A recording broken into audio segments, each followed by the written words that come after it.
Yo, yo, Rono Mix Vlog in the house. Magandang araw mga kalingap. Welcome back sa ating channel na Ronyo Mix Vlog. Kung bago ka pa lamang dito sa channel natin, huwag kalimutang mag-like, comment, share at mag-subscribe para lagi kayong updated sa mga latest reaction videos natin tungkol sa mga nangyayari sa Team Kalingap. At huwag po nating kalimutang suportahan palagi ang ama ng Kalingap Kuya Val Santos Matubang, Ate Edna Vlogs, at Kalingap Rab, Kalingap Reactors, Kalingap Partners, K-Boys at suportahan din po natin ang lahat ng mga charity vloggers sa buong Pilipinas na walang sawang tumutulong sa mga kababayan nating mahihirap at nangangailangan ng tulong. Maraming salamat po.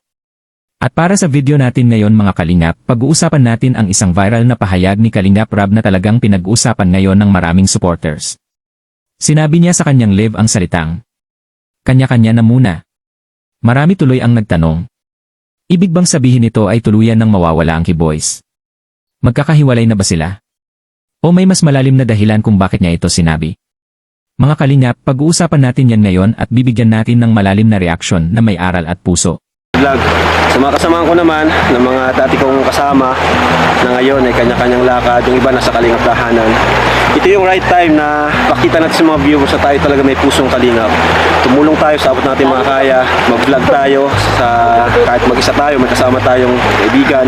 Kasi ngayon talaga, hindi ko pa kayang shoulder lahat, hindi ko pa kayang kasanin lahat. Kumbaga ngayon, back to basic ako, focus ako sa family at yung mga kasama natin sa bahay. At the same time, pag-travel, which is yung matagal na namin gusto. Hindi ko naman kayang isama lahat eh. Nasasama ko yung iba, pag may vlog ako sa main vlog, main channel, hindi ko silang isama, pero dito sa family vlog talagang hindi ko kayang isama lahat. Ito kasi yung pinakagusto ko tayo. Hindi lang to tungkol sa views, sa pera, na syempre, kung yun talaga yung habol, kung lang yung habol natin, pwede tayong puro love team na lang, or sa main channel tayo ma-stick, yung mga kung ano-anong gawin natin. Diba? Daily vlogs, para may income. Syempre, daily vlogs, more revenues din. Pero dito, hindi yun all about sa ganung bagay. Isa sa pinaka-importante para sa akin ngayon is yung mental health natin. Yung hindi tayo nag-pressure, yung kasama natin family, quality time with the family and with the boys. Kung mapapansin natin, hindi naman basta-basta nagsasalita si Kalingap Rab ng mga ganitong salita kung walang dahilan. Sa kanyang paliwanag, may isang bagay siyang gustong bigyan ng pansin ngayon, at iyon ay ang kanyang mental health. Alam naman natin na ang paggawa ng charity vlog ay hindi biro. Hindi lang ito simpleng pagkuha ng kamera at pag-upload sa YouTube. Ito ay pakikipag-usap sa iba't ibang tao, pag-aayos ng tulong, pag-handle ng mga issue, pagharap sa mga bashers, at pag-manage ng maraming tao sa paligid. Kaya minsan, kahit gaano kalakas ang isang tao, napapagod din ang isip at puso. At doon pumapasok ang sinabi niya na kanya-kanya muna. Hindi ito nakangahulugan ng pagtatapos. Minsan, ang ibig sabihin lang nito ay kailangan muna ng pahinga at paghinga. Ito ang tanong ng maraming supporters. Pero kung iisipin natin ng mabuti mga Kalingap, hindi naman sinabi ni Kalingap Rab na tapos na ang samahan. Ang sinabi niya ay kanya-kanya muna. Malaki ang pagkakaiba ng dalawang iyon.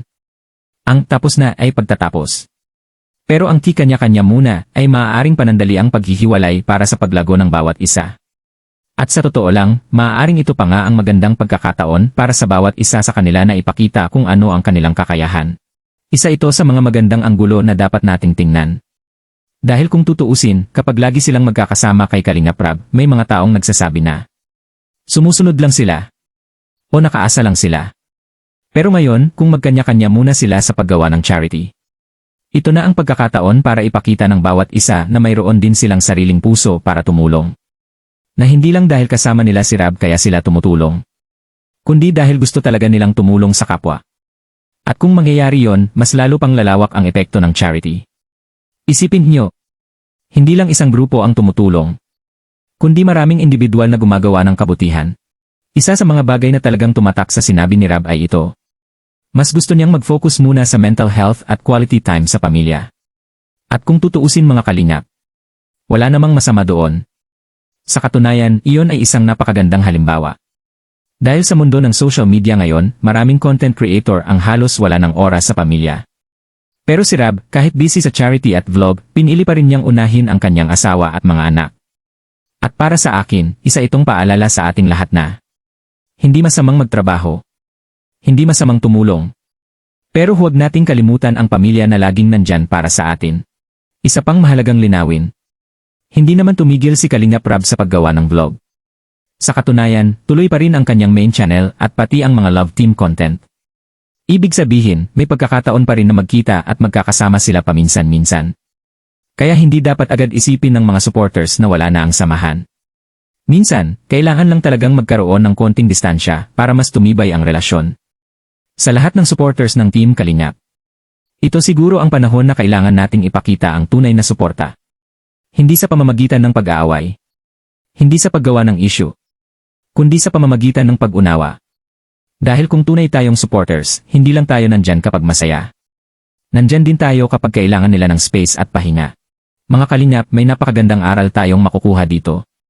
Minsan sa buhay, kahit gaano kaganda ang samahan, kahit gaano kalakas ang grupo, darating ang panahon na kailangan muna ng pahinga, pag-isip at pag-aayos ng sarili. Hindi iyon ibig sabihin ng pagtatapos. Minsan iyon pa nga ang simula ng mas matibay na samahan. Dahil kapag bumalik sila na mas malinaw ang isip at mas maayos ang puso, mas magiging maganda ang kanilang layunin sa pagtulong. At kayo mga Kalingap, ano ang masasabi ninyo sa sinabi ni Kalingap Rab na kanya-kanya na muna? Sa tingin niyo ba ay, mawawala na ba ang K-Boys? O ito ay pagkakataon para ipakita nila na kaya nilang tumulong kahit magkakahiwalay? I-comment niyo sa baba ang inyong opinion dahil gusto kong malaman ang inyong mga pananaw. Kung nagustuhan niyo ang video na ito, huwag kalimutang mag-like, share at subscribe sa Ronyo Mix Vlog. Maraming salamat sa inyong lahat. At tandaan natin mga ka-Mix Vlog, ang tunay na pagtulong ay hindi lang ginagawa kapag may kamera. Ito ay nagmumula sa pusong handang umunawa at magmahal sa kapwa. Hanggang sa susunod nating reaction video. God bless sa inyong lahat.